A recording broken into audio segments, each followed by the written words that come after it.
Hello and welcome to the Rogue's Passage. We're here for doing a deck tech. I'm Wonderful Wizard Auz, rogue in addition to other types, as we are looking and taking a dive into, honestly, this is a pet deck of mine, my favorite commander. Well, it's my favorite deck, which is Go-Shintai. However, Go-Shintai is just the face of the deck. It's just because he is a 5-color commander, and he can get an enchantment from the graveyard, which is nice. But if you're thinking that this is Shrines, you would be wrong. The name of this deck is called OnlyLands. And that's right. Please subscribe to my OnlyLands. It's really fun. Now, the deck, what it's actually revolved around is this guy right here, Genju of the Realm. And so if I ever get the opportunity to rule 0 him and play him as the commander instead, I absolutely will, but it's a legendary enchant land. And so we have to build a little bit around it. So he's our secret pocket commander there. Now, the whole thing of this deck, the entire idea is to animate my lands and then swing my lands at you for really big. And I'm going to show you how this is possible to swing infinite sized lands. That's right. Swinging infinite-sized lands, and here's how we're gonna do it. First, before we go into the real deep dive of this deck, I need to show you a few cards that are very important that make this deck hum. Now, first one, the most important, is Jeskai Ascendancy right here. Just blue, red, white, and it's whenever you cast a non-creature spell, creatures you control untap and get +1/+1 until end of turn. This is really important for when I animate my lands, like turning all lands into 2/2 creatures, or an enchantment that makes all lands 2/2s, or making all my lands 1/1s.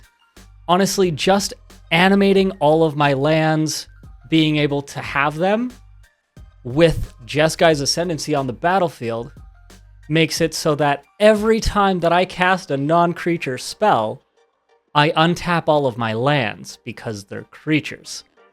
And those creatures get +1/+1 whenever I cast a non-creature spell. And then it also has the tacked on benefit of when you cast a non-creature spell, draw a card and discard a card. So you can filter through your deck a little bit. Now, this deck has one creature in it that isn't the commander. So the probability of you casting a non-creature spell is pretty high.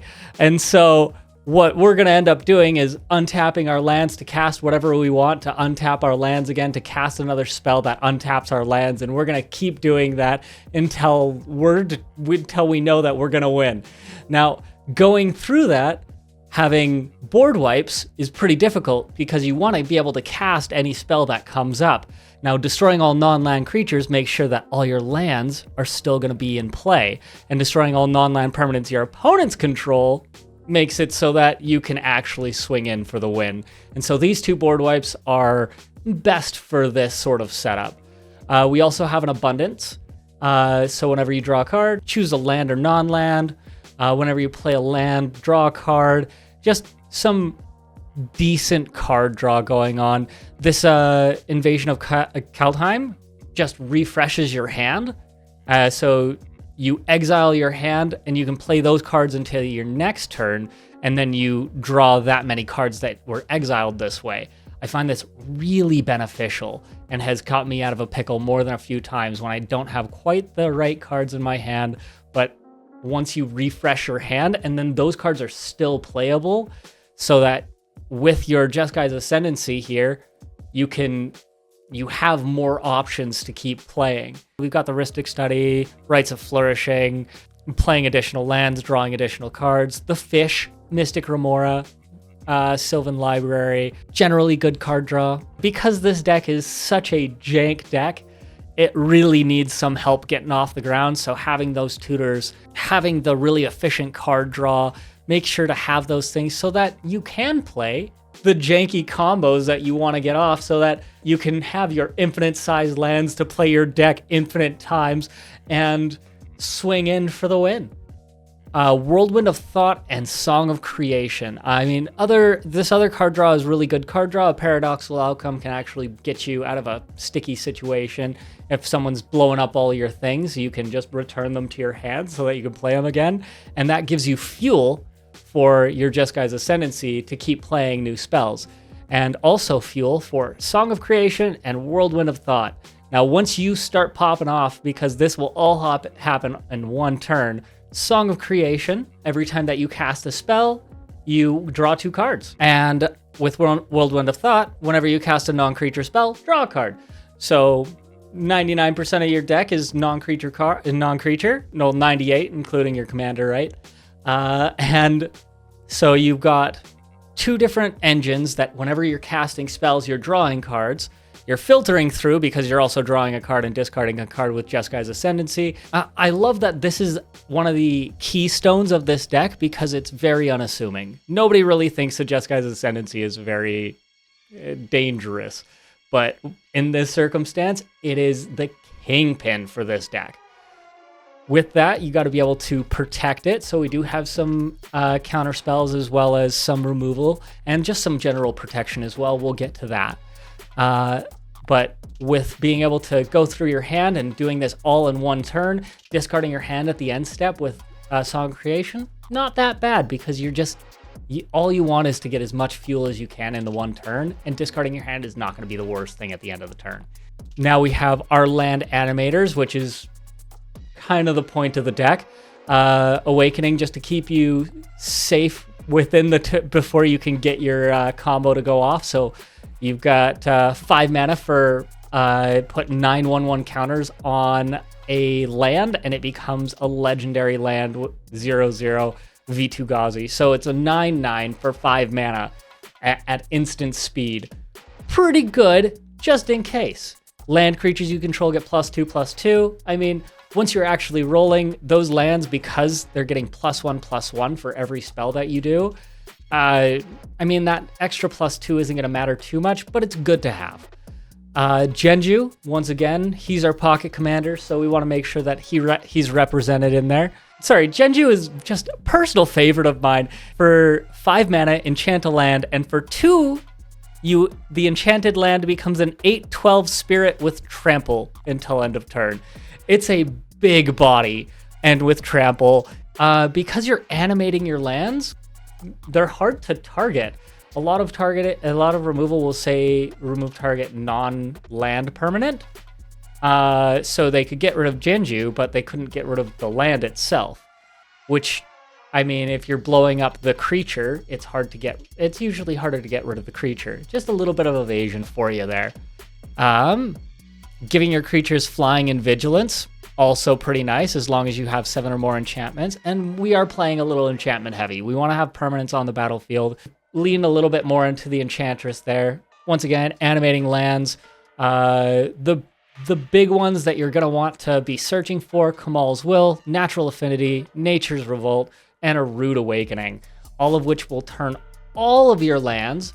Natural Affinity and Nature's Revolt will turn both your lands and everyone else's lands into creatures.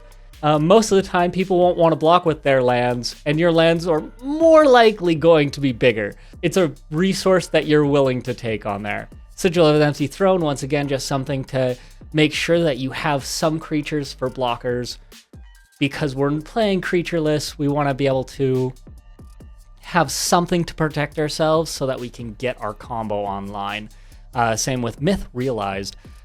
Whenever you cast a non-creature spell, put a counter on it, and you can put a counter on it for 3 mana, and then for 1 mana, it becomes a XX, where X is the number of myth counters on it. So non-creature spells turn into how big it is. Big finishers as well. Make sure that you can continue your combo with Cloudstone Curio.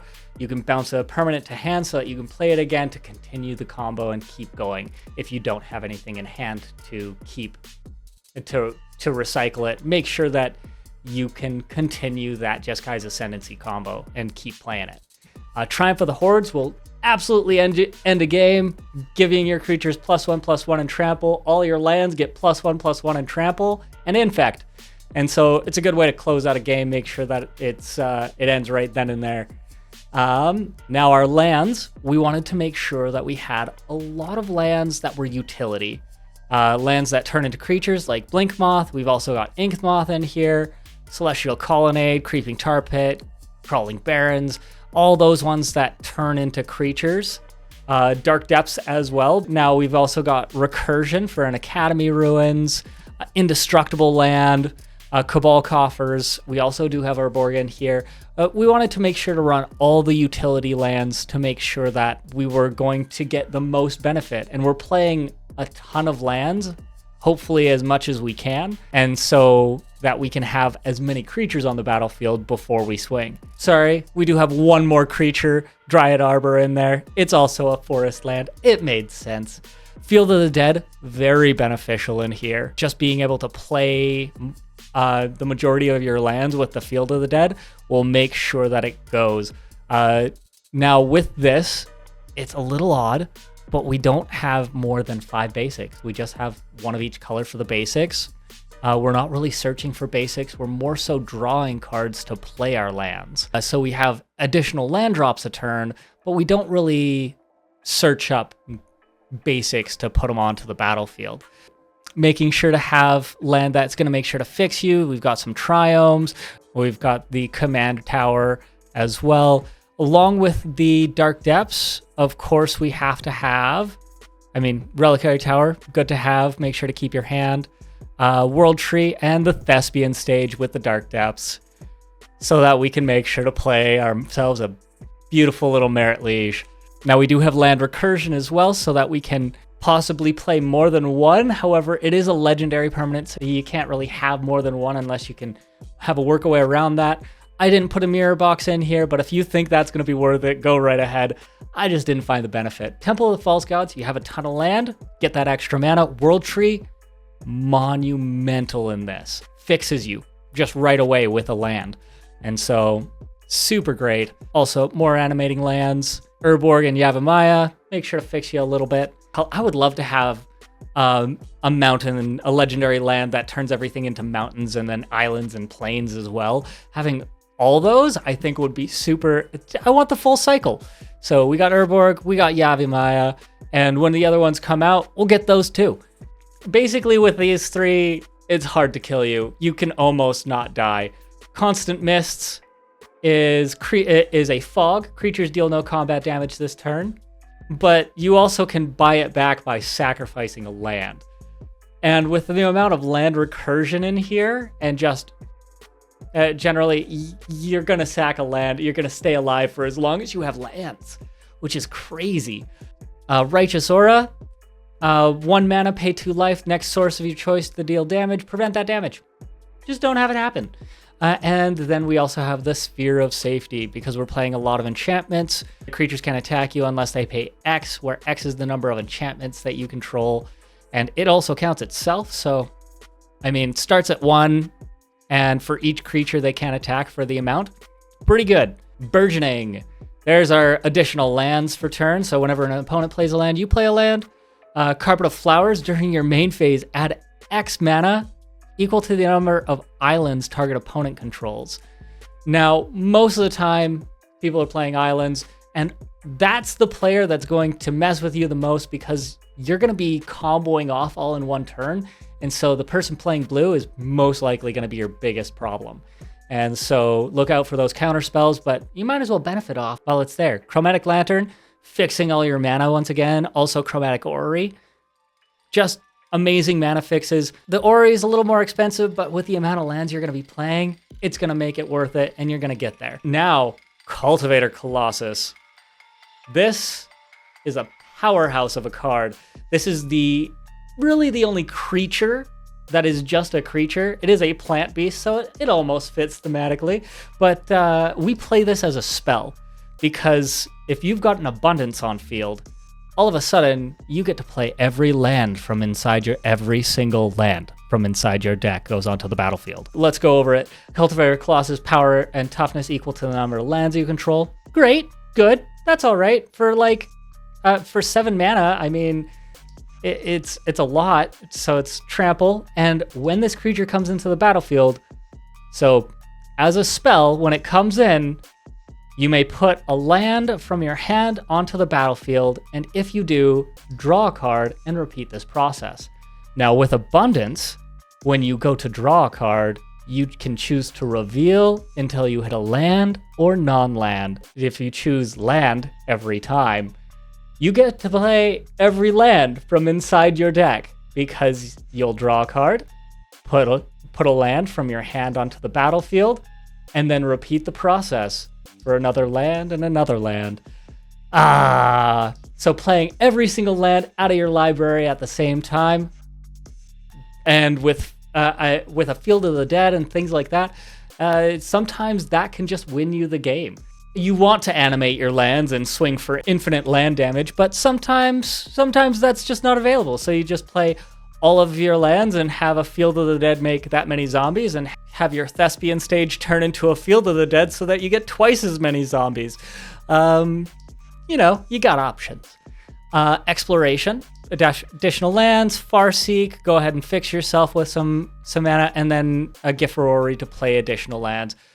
Prismatic Omen, another mana fixer. Lands are every basic land type in addition. So all your lands are command towers.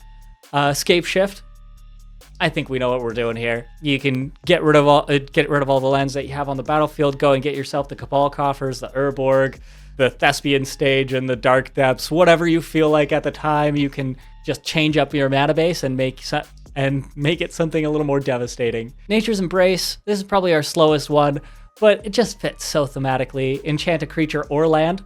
And as long as the permanent's a creature, it gets +2/+2. So when you animate it, it's going to get +2/+2. And it taps for 2 mana of any color. Yeah, potentially just fix you. And also it has the added benefit of if it's a land. So when you animate it, it gets a little bigger. Mana Bond. During your discard phase, put all land cards you have in your hand into play and then discard your hand. Once again, we don't really care about having stuff in our graveyard. We will end up getting some of that back. We'll check that on the recursion because there's some really important things to make everything hum there as well. You just want to be able to get as many lands onto the battlefield as possible, and this is a great way of doing it, especially if you have the Song of Creation going on and you somehow didn't win that turn and you got to end the turn there and you're going to discard your hand anyways. You might as well put all the lands that you have onto the battlefield. Having the Mana Bond and having the Song of Creation with the Giffarori so that you can pitch your hand and then just draw new cards, honestly, not the worst way to go. Shard Convergence. This is a Farseek for all of them at the same time. So it's a Farseek, but it's search your library for a Plains, Island, Swamp, and Mountain card. Reveal those cards, put them into your hand. This is a great way to be able to fix yourself, especially because it just says regular. It doesn't say that they have to be basics. You can go and search up all of the triomes and put them into your hand. And of course, Wilderness Wreck.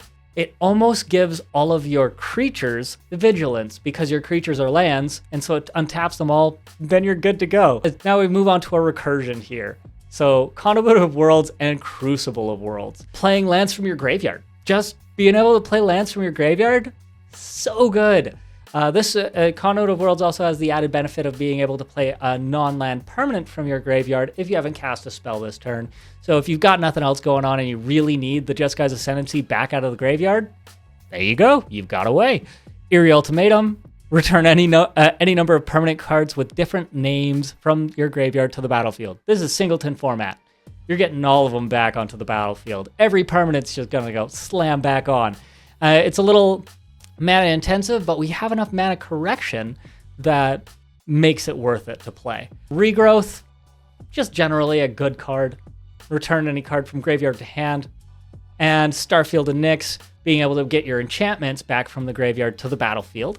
And it also has the added benefit of turning your enchantments into creatures as well. You just get a little bit extra oomph there as well. You're not just animating your land, you're also animating your enchantments. And there are a lot of enchantments in here. Now, our very important Elixir of Immortality. This beautiful card, so unassuming, so wonderful. For 1 single mana, And for 2 mana, you tap it, you gain 5 life. All right, pretty nice. And then shuffle Elixir of Immortality from your and your graveyard into your library. So, like we were saying again, discarding your hand at the end of turn with the Mana Bond, with the Song of Creation. If you've got the Elixir of Immortality, or better yet, if you're popping off with the Jeskai Ascendancy and you are running low on your deck and you don't really have a lot left to play, you can just shuffle your graveyard back into your library and keep playing it again. And that's how your lands become infinite sized. Because, well, and enchantments as well, because you are playing every card and then you're playing your instants and sorceries again. And you get to have every permanent onto the battlefield, every land onto the battlefield, every permanent that's in your deck gets to be on the battlefield, and you get to play every sorcery and instant as many times as you'd like, over and over and over again. And that's how this deck can play if you want to. Moving on to our removal, I do put, I know that a lot of people might give me some flack for this, but I put counterspells into my removal because I think that it is removal. You're removing an obstacle, and sometimes that obstacle is a counterspell. Buried in the Garden, nice little thing, very thematic for the deck. You enchant a land and get rid of you exile a non-land permanent, and underneath one of your lands. And so if your land blows up, or if the Buried into the Garden gets blown up, then they get their thing back, but you can get rid of something for the meantime. Good old just normal counterspell. Pact of Negation, so when you are popping off and someone sees an opening and you have 0 mana, but I mean, you're gonna win that turn, you have the Pact of Negation just in case, so that nothing gets interrupted on that very vital turn for you. Fractured Identity, which is, by the way, my favorite card, bar none. Exile target non-land permanent. Each player other than that controller creates a token copy of it. So if someone's playing some really mean Bolas's Citadel, now everybody has a Bolas's Citadel, and you don't. Make sure that they can't have it, but everybody else can have it. This plays also really well with a Mana Flare. Now, instead of everybody just having +1 to their mana, everyone gets +3 to their mana. And that can make a game go haywire. So once again, super fun card. If you're not playing it, play it. And if you don't have a deck that can play it, you should make a deck to play it, because Fractured Identity is it's the most fun card ever. Please play this card. This is, bar none, my favorite card in existence. And then also just Voidrend. It's pretty ignorant, so this spell can't be countered. Destroy target non-land permanent. Just that thing needs to go. Blow it up, gone. You don't have to worry about it because it can't be countered.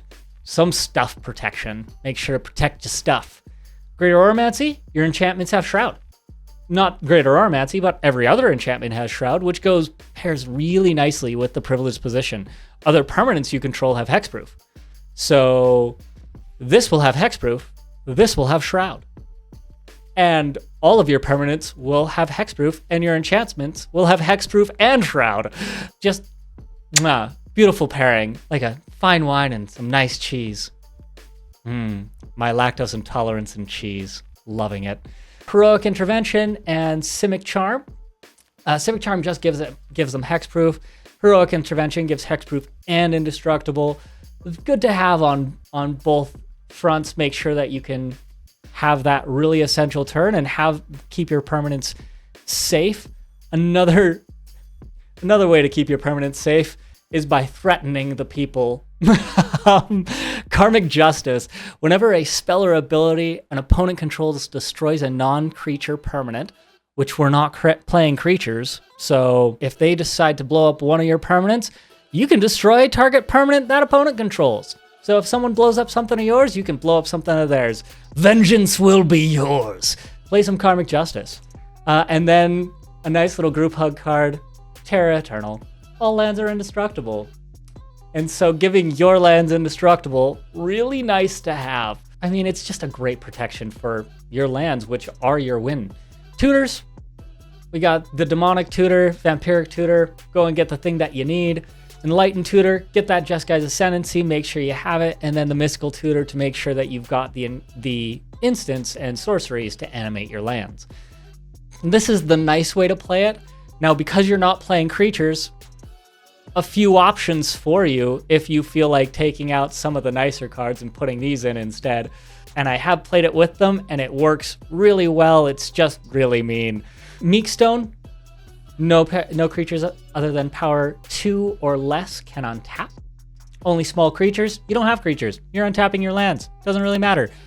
Same thing with Storage Matrix. As long as Storage Matrix is untapped, each player chooses artifact, creature, or land during their untap step, and they can only untap those permanents. I mean, I'm choosing land every time with this deck. There is no reason to pick anything else. At the beginning of each player's upkeep, that player returns a creature they control to their owner's hand. Sure, you don't have any creatures. Well, the only creature that you actually have is to be played as a spell. So, not bad. Pretty good. Pendulum Mists, each creature gains at your upkeep, pay 1 or bury it. Perfect for token decks, making sure that keep the board low, you don't have to worry about it as much. It's just some general protection for you. Portcullis, honestly, one of my favorites as well. I know that a lot of people don't love playing against it, but whenever a creature comes into play, if there are 2 or more creatures already in play, then you put that creature under Portcullis. You can put as many creatures as you want under Portcullis, and as soon as Portcullis is blown up, all of those creatures come into the battlefield simultaneously. So it's just mayhem once Portcullis gets blown up, because a lot of people, you don't want to have to wait to play things, and all you have to do is get rid of Portcullis. So, and it's going to be a lightning rod anyways, because everyone's going to be playing their creatures under it. So why not just put all of your creatures under it and then have it explode? All of those creatures come in at the same time. Now, if you have a Spreading Plague on the battlefield when that happens, however, for 5 mana, 1 black, whenever a creature comes into play, destroy all other creatures that share a color with it. Just rude. This is a malicious card, and therefore is why I play it. Paired with Portcullis is cruel and unusual, because all of those creatures will come into play, they'll see each other, and everything that has the same color as it will just blow up at the same time. Rude. Just rude. I mean, I've definitely used this. I've had someone play a Phyrexian Obliterator, and then I have a Field of the Dead on the battlefield, which creates those 2/2 black zombies. They have a Phyrexian Obliterator, I play a land, get a 2/2 zombie, blow up the Obliterator. Pretty good for some removal if you need it, but once again, it blows up all of those creatures with the same color, so if someone's playing a monocolored deck, they can only really have 1 creature on the battlefield, which is why it's in the maybe board. These are just rude cards. Same with Tainted Aether. Whenever a creature comes into the play, that player sacrifices a creature or a land. You're not sacrificing lands. I mean, you could, because you've got the recursion to do so, but you're also not playing creatures. So what does it matter? Just some anti-creature hate going on here, just in case if you play against a really powerful pod and you need something that's going to keep you alive a little bit better because you don't have creatures, and that's a scary thing to do. Having a creatureless deck, sometimes you just get beat up. So these can be essential for you if you need that. However, if you can play it a little more fun so that people don't have to get rid of their things because they can get a little salty about that. This is one, that's, you've got other ways to do it. You can animate some of your other things if you've got them, animate some of your other lands to keep yourself there. Although paying mana every time that you need to have a creature can get a little bit cumbersome. So keep that in mind. I'm glad that I could share my pet deck here with you. Good commander to have. I know that there's probably other commanders to run. I used to run Golos for this deck because it got a land. You play Golos, you get a land. And so was super beneficial on that front. I mean, being able to just turn through your deck and be able to do that was Also, Golos did Golos things. I think with Go-Shintai on for the commander here, not a bad run for it. If there are any other WUBRG commanders that you can think of that would fit nicely in that spot, I would love to hear them. Please let me know in the comments. I might take it under advisement. But so far, this is what we've got for this deck, and it is a lovely pet deck of mine. Thank you for joining. Thank you for being here, and thank you for taking a look at this. If you want to build this awesome deck, please do. It's so much fun. This is one of the funnest decks that I have ever made, bar none. If you want to see some more of these deck techs, some more gameplay, or some more podcasts that we do as well, we'd love to have you along for the ride. We'd love to share those with you. And the best way to make sure that you catch all of our content is to subscribe. So make sure to hit that bell. Make sure to like it, because we'd like if you like us. And if you don't like us, then just tell us in the comments. And please like us, though. Please like us. And yeah, please hit that subscribe. It really means a lot to us, and we'd love to have you along, and we'd love to hear what your comments are. So please send those in there, and please join us for the next for our next episodes. We'd love to have you along. So take care of yourselves, stay frosty, and keep being awesome. Keep being unblockable. Bye.